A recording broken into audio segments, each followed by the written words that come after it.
My name is Ryan Nelson, and my topic today is about the 12th grade.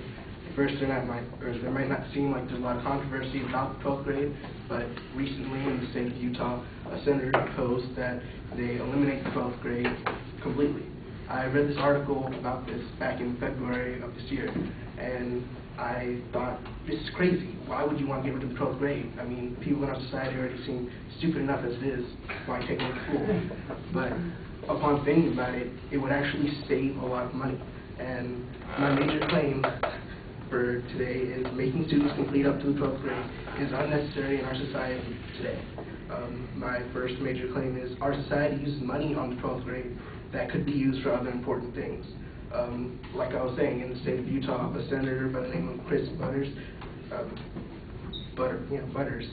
proposed a bill that would outright eliminate the 12th grade.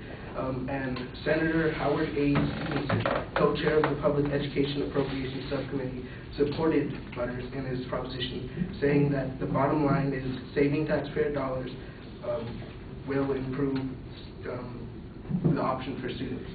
And that's what really turned me when I read the article. After thinking about it, in this article it said that they had a deficit in Utah of $700 million. And they said that through eliminating the 12th grade completely, they could save potentially $60 million. If they took this nationwide, the amount of money that they can save total would be over $1 billion. So if you can use that money that they save for other things in our society, it would actually really help us. And the potential economic benefit of eliminating the 12th grade would lower the dropout rate, because people wouldn't have as much time to drop out. So the dropout for the class of the class of 2010 is projected to cost the United States total $319 billion in their lifetime. So if you just add up all the money that you're wasting there, you would be saving our society so much money by eliminating the 12th grade. So my second point is young people can contribute to our society sooner if they didn't have to spend time going through the 12th grade. I have firsthand knowledge of how much wasted time I had during the 12th grade. I was learning nothing basically, and I was doing pretty much nothing. So I felt like I was just a lump basically sitting there and not contributing at all to our society.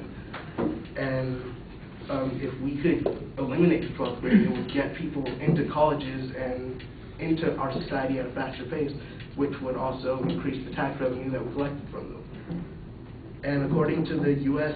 Bureau of Labor Statistics, the total economic projection, or the total employment projection for the economy is projected to increase by 15.3 million, or 10.1%, during the years of 2008 through 2018. That's for the people that are saying that there won't be any jobs for them to contribute to once they get into our society.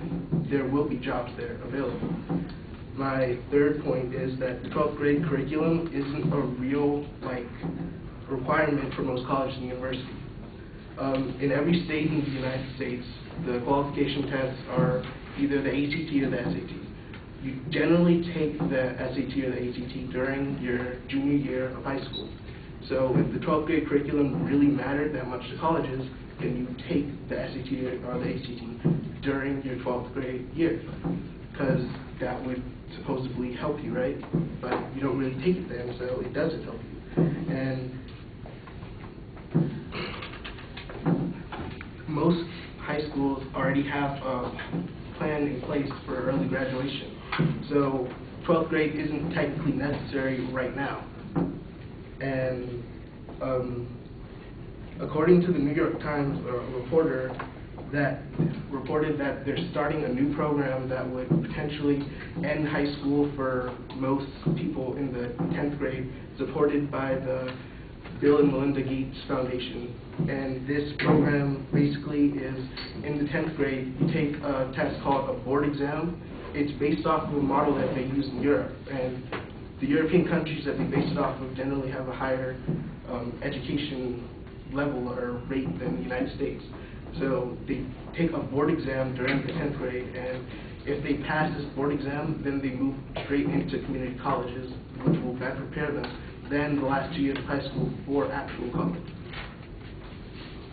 My fourth subpoint is that people generally don't apply themselves fully during the senior years. Walter Kern of the New York Times points out in a quote that for many Americans, high school seniors, especially the soberest and most studious, senior year is a holding pattern or redundancy, a way of running out the clock on a game that has already been won. They may as well spend the whole year in detention, which some of them do, bored and restless, and end up doing. So the term senioritis, as defined by Merriam-Webster, is ebbing of motivation and effort by school seniors as evidenced by tardiness and absence in lower grades.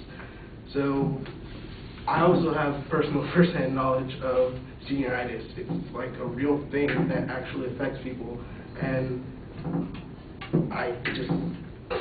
it happened, and I struggled because of it, because I got uninterested in school.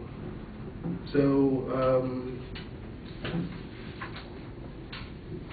seniors also have whole days planned around not showing up to school, called senior ditch days, and seniors also do pranks on the school, which costs the school and taxpayers money. So, in summation, my point is that the 12th grade should be eliminated because it is not helping our society.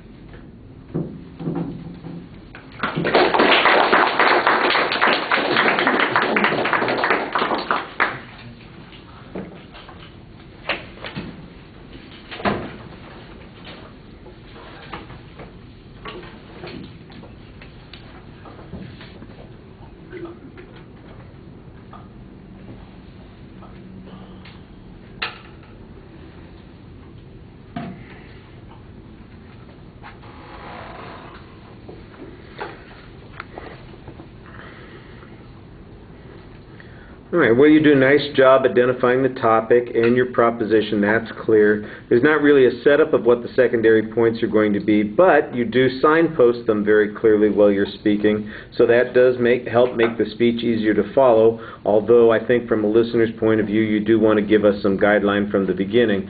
There's some background information about why this is a controversy and why it's being discussed.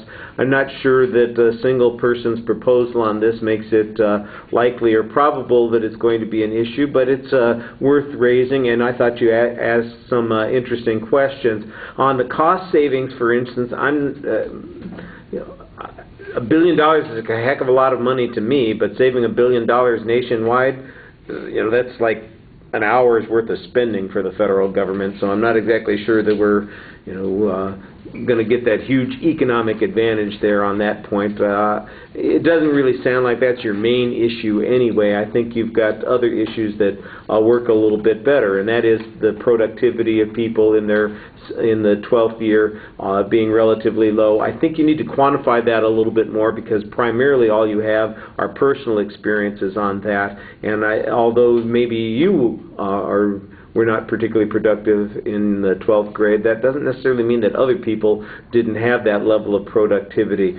The analogy to the European boards is an interesting one, but you've left out some of the information that we need. You said, for instance, that European education is largely more successful without this. Well, that's an assertion. Where's your evidence on that? I think that that's missing. And there's not much discussion of what the average 12th grade curriculum consists of and why it is superfluous to whatever it is that students are doing, either preparing themselves for jobs or for college entrance. I thought you did a nice job presenting to the audience. You're fairly smooth for the most part. I'd lose the hat and lose the pen while you're giving the speech. Both of those are a little bit distracting. All right, thank you.